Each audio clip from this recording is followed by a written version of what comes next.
Hello welcome back to my channel guys computer tips and programming. तो आज हम सीखने वाले हैं कि कनेक्शन स्टैब्लिश कैसे करते हैं। तो आज मेरा CRUD ऑपरेशन का लेक्चर 2 है। ठीक है, पहले लेक्चर में हमने देखा था कि डेटाबेस कैसे क्रिएट करते हैं। तो आज हम देखने वाले हैं कि डेटाबेस से कनेक्शन कैसे क्रिएट करते हैं। तो सबसे पहले आपको करना क्या होगा, पहले तो आपको चेक करना होगा कि आपका XAMPP कंट्रोल पैनल में अपाचे MySQL स्टार्ट है कि नहीं। तो मेरा यहाँ पर स्टार्ट है, आप देख पा रहे हैं ऑलरेडी। ठीक है, तो उसके बाद आप अपना ओपन कीजिए विजुअल स्टूडियो कोड और यहाँ पर हम क्रिएट करेंगे कोई न्यू फाइल। तो चलते हैं न्यू फाइल की तरफ, क्रिएट, और इसको हम करेंगे सेव।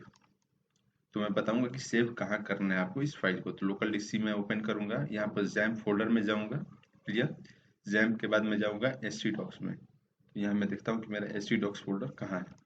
तो मेरा htdocs यहाँ पर है, इसको ओपन करूंगा और यहाँ पर मैं जाऊंगा कोई एप्लीकेशन, अपना जो मेरा प्रोजेक्ट है उसका नाम मैं क्रिएट करूंगा। तो मेरे एप्लीकेशन का नाम होगा CRUD ऐप। ठीक है, तो यहाँ पर मैं जाऊंगा न्यू फोल्डर और यहाँ पर मैं टाइप करूंगा CRUD ऐप। ये सब आपको ध्यान रखना है कि आप क्या लिखने वाले हैं, बिकॉज ये बहुत इंपॉर्टेंट है ध्यान रखना, तभी आप अपने फाइल को ओपन कर पाइएगा, अपने आउटपुट को देख पाइएगा कि वो काम कर रहा है कि नहीं। और इसमें हम डालेंगे index.php। हम इंडेक्स फाइल क्रिएट कर रहे हैं। तो index.php लिखने का मेरा कारण क्या है, .php इंस्ट्रक्शन .php, इसलिए क्योंकि हम इसमें क्या करने वाले हैं, php कोड लिखने वाले हैं। तो इस फाइल को मैंने यहाँ सेव कर दिया। अब क्या करेंगे, अब यहाँ पर हम इसको हटा देते हैं, कोई दिक्कत नहीं इससे। अब यहाँ पर मैं टाइप करूंगा exclamatory sign, okay, and then यहाँ पर टाइप करूंगा टैब।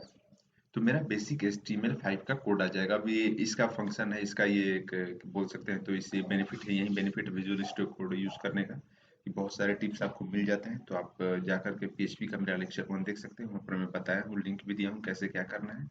ठीक है, तो चलिए ये तो हो गया। अब यहाँ पर हम देखेंगे PHP मेरा काम कर रहा है कि नहीं। तो मैं बेसिक PHP का सिंटेक्स लिख लूंगा यहाँ पर। ठीक है, ये मैंने बेसिक PHP का सिंटेक्स यहाँ पर लिख दिया।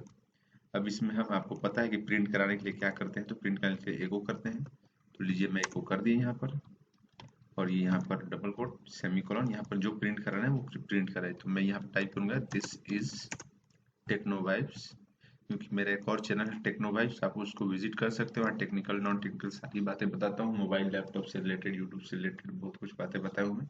आप एक बार विजिट कर लीजिएगा। ठीक है, तो ये तो हो गया। अब इसको करते हैं सेव और इसको अपने देखते हैं ब्राउजर में ओपन करके ये क्या कहता है। तो मैं अपना क्रोम ब्राउजर ओपन करूंगा और यहाँ मैं टाइप करूंगा local host, clear, local host, और यहाँ पर CRUD app, clear, and then enter. So यहाँ पर कुछ प्रॉब्लम आया है, देखते हैं कि क्या प्रॉब्लम है। फिर से यहाँ पर टाइप करेंगे हम local host,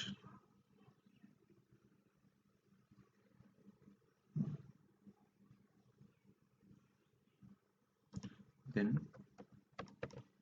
CRUD app, and then मैं टाइप करूंगा index.php जो मेरा इंस्ट्रक्शन है। ठीक है, तो देखिए दिस इज टेक्नोवाइब्स, दिस इज टेक्नोवाइब्स, यहाँ आपको प्रिंट करके मिलेगा। तो जब भी आपको फाइल ओपन करना होगा तो आप उसको पाथ डालिए, उसका पाथ क्या है। तो लोकल होस्ट तो बेसिक है। उसके बाद मैं CRUD ऐप में क्या किया हूँ, index.php से एक फाइल बनाई, तो उसको मैं ओपन कर लिया इस तरीके से, क्लियर। तो यहाँ पर तो आपने एक लिख दिया फाइल, जो आपका index.php है, मेन फाइल जो होता है इंडेक्स फाइल, उसको कर दिया। अब एक और यहाँ पर फाइल क्रिएट करेंगे कनेक्शन स्टैब्लिश के लिए। तो एक फाइल मैंने ओपन किया, इसको करूंगा मैं सेव पहले। अब सेव इसलिए कर रहा हूँ कि मुझे PHP लिखने में आसानी होगा, मुझे जो चाहता हूँ मुझे वो कोड पहले ही वो सजेस्ट कर देगा क्या लिखना है। तो अब इसको कहाँ सेव करेंगे वो आपको ध्यान देना जरूरी है। तो देखिए पहले सिंपल सा वही है, लोकल DC XAMPP ओपन करूंगा, देन CRUD में मैं काम कर रहा हूँ। तो यहाँ पर htdocs में जाऊंगा मैं, htdocs मेरा कहाँ पर है, यहाँ है, और यहाँ मेरा CRUD है। अब CRUD में एक और फाइल न्यू फोल्डर क्रिएट करूंगा, उसका फोल्डर का नाम क्या होगा, इसका फोल्डर, इस फोल्डर का नाम होगा config। अब ये फोल्डर मैं क्यों क्रिएट कर रहा हूँ, यही फोल्डर, इस फोल्डर में मैं एक और फाइल क्रिएट करूंगा जिसमें मैं लिखूंगा अपना PHP का कोड, जो क्या करेगा, वो कनेक्शन स्टैब्लिश के लिए काम करेगा। तो यहाँ भी कर देता हूँ मैं config.php, config.php। आप ध्यान दीजिएगा कि मैं .php करके लिख रहा हूँ एक्सटेंशन, वो इसलिए कि यहाँ पर PHP कोड में लिखने वाला हूँ। तो इसको मैं कर दिया सेव। अब इसका मैं बेसिक कोड लिखूंगा जो होता है, तो वही $PHP हो गया। ये मेरा बेसिक कोड हो गया। ठीक है, अब इसमें मैं लिखूंगा अपना कनेक्शन क्रिएट करने के लिए। तो सबसे पहले मैं एक डिफाइन मेथड यूज करने वाला हूँ। वो क्यों यूज कर रहा हूँ डिफाइन मेथड में इसलिए यूज कर रहा हूँ ताकि मैं अपने कांस्टेंट को, वेरिएबल को, जो भी लिखना है यहाँ लिख सकूँ। तो आप दो तरीके से कनेक्शन स्टैब्लिश कर सकते हैं, कांस्टेंट भी लिख करके, वेरिएबल लिखे। तो मैं आपको सजेस्ट करूंगा कि आप हमेशा कांस्टेंट को ही फॉलो कीजिएगा। और वो क्यों कीजिएगा कांस्टेंट को फॉलो? वो इसलिए क्योंकि ये होता है secure compare two variable. Okay, तो मैं इसमें डबल कोट में यहाँ लिखूंगा होस्ट नेम। अब ये मेरा होस्ट नेम क्या है? यही मेरा है कांस्टेंट का नेम है। ठीक है, अब कांस्टेंट का वैल्यू क्या लिखूंगा? मैं कांस्टेंट का वैल्यू मैं लिखने वाला हूँ लोकल होस्ट। ये सब आपको बातें ध्यान रखनी है कि देखिए यहाँ पर जो मैं लोकल होस्ट लिखा हूँ ये स्मॉल में लिखा हूँ। ठीक है, और यहाँ पर कैप्स में लिखा हूँ। तो स्मॉल में लिखने का ये है कि ये बहुत केस सेंसिटिव होता है, तो आपको इस तरह से लिखना है। अब आप कर लेंगे इस लाइन को कॉपी। क्लियर? सारे स्टेप को फॉलो कीजिए मैं जैसा कर रहा हूँ। अब यहाँ पर होस्ट नेम के जगह पे आपको लिख देना है, कैप्स में यहाँ भी लिखना है यूजर नेम। ये आपका कांस्टेंट नेम है, ठीक है ना? तो कांस्टेंट को क्या लिखेंगे हम?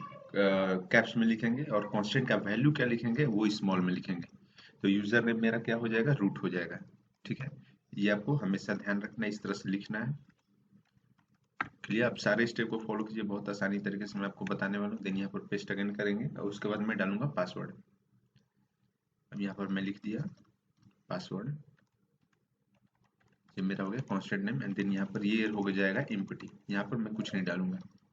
ठीक है, एंड देन अगेन मैं यहाँ पर लिखूंगा डीबी नेम, मेरा डेटाबेस नेम। तो डेटाबेस नेम मेरा क्या है आपको ध्यान देना है, मैं आपको अभी दिखा रहा हूँ, इसलिए मैं रफ स्केच किया था, आपको याद होगा। देन यहाँ पर मैं डालूंगा dB name. Clear?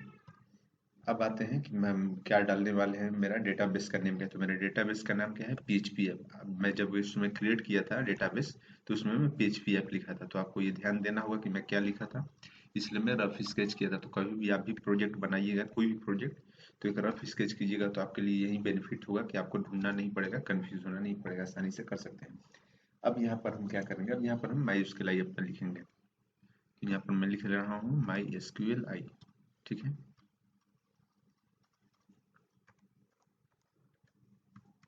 Clear? Sorry, यहाँ पर स्मॉल में लिखना होगा मुझे। अब यहाँ पर मैंने लिख दिया माई एसक्यूएल आई। अब यहाँ पर क्या करूँगा? मैं इसको कनेक्ट करूँगा। तो my SQL I under score, ठीक है, कनेक्ट।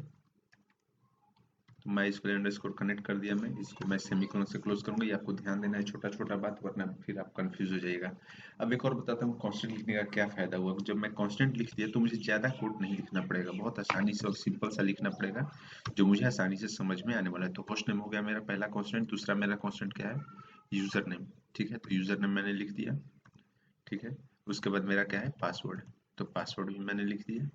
एंड देन मेरा है आप डीबी नेम, डेटाबेस नेम। तो मैं यहाँ पर रख दिया डेटाबेस नेम। क्लियर? अब इसके बाद मैं इसको क्या करूँगा? इसको मैं कर दूंगा, सॉरी, इसको मैं बना दूंगा वेरिएबल। तो मैं बताता हूँ वेरिएबल कैसे बनाते हैं इसको। तो वेरिएबल बनाने के लिए सिंपल है, बहुत सिंपल। जैसे मैं आपको पहले भी पीएचपी में बताया था कि डॉलर साइन देन कॉन, इसको कर दिया मैं।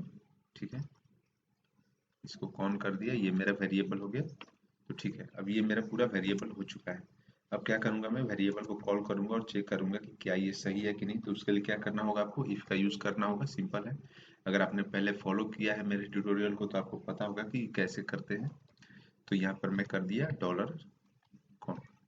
क्लियर? अब यहाँ पर मैं चेक करूंगा कि क्या ये मेरा कनेक्शन सही है। ठीक है, तो उसके लिए सिंपल है भाई, एको कर दीजिए यहाँ, एंड देन यहाँ पर सिंपल डबल कोट सेमीकोलन, यहाँ पर लिखिए कनेक्शन इस्टेब्लिश, चाहे कुछ भी लिख सकते हैं, कनेक्शन, या फिर यू आर कनेक्टेड, कुछ भी लिख सकते हैं। चलिए लिखता हूँ मैं यू आर कनेक्टेड।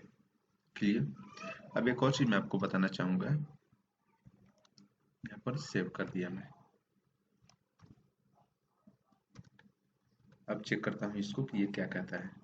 तो इसका भी सिंपल है, अब बस इसको कॉपी कीजिए इस बात को, क्योंकि इसी में तो हम जाने वाले हैं। अब आपके क्या नाम था आपके पाथ का? तो यहाँ पर CRUD ऐप में आप क्या बनाए थे? कन्फिग।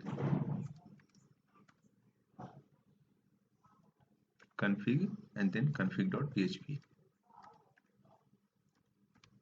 ये आपको रिमेम्बर रखना कि आप क्या डाले थे पाथ, ठीक है ना, वही आपके लिए हेल्पफुल होगा। और वहां से आप क्या पाइएगा कि आपने आउटपुट को दे तो यू आर कनेक्टेड, मुझे यहाँ प्रिंट मिल गया, तो मेरा कनेक्शन क्या इस्टेब्लिश्ड हो चुका है। अब मैं एक और चीज आपको बताना चाहूंगा, अगर आपका कनेक्शन इस्टेब्लिश ना हुआ हो तो आप चाहते हैं कि मुझे कुछ प्रिंट होकर मिले स्क्रीन पर, तो उसके लिए आपको क्या करना होगा, उसके लिए एक और चीज आपको लिखना होगा, वो भी बहुत आसान है, मैं आपको बताता हूँ। सिंपल है, उसके लिए आप लिखिए और एक यूज कीजिए कीवर्ड डाई एंड देन यहाँ पर ब्रैकेट एंड यहाँ पर डबल कोट, और यहाँ लिखिए यू आर नॉट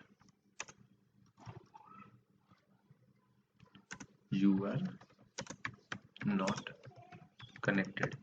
ये मैं तरीका बता दिया, अगर आपका कनेक्शन नहीं मिल पा रहा है, नहीं कनेक्शन हो पा रहा है, तो आप इस तरह से चेक कर सकते हैं कि आपका कनेक्शन हुआ है कि नहीं हुआ है, ठीक है। तो यहाँ तो आपका कनेक्शन हो चुका है, कोई बात नहीं, आगे की फिर चर्चा होगा इस पर, आगे मैं फिर बताऊंगा। अगर आप चैनल पर नए हैं तो सब्सक्राइब कर लीजिए।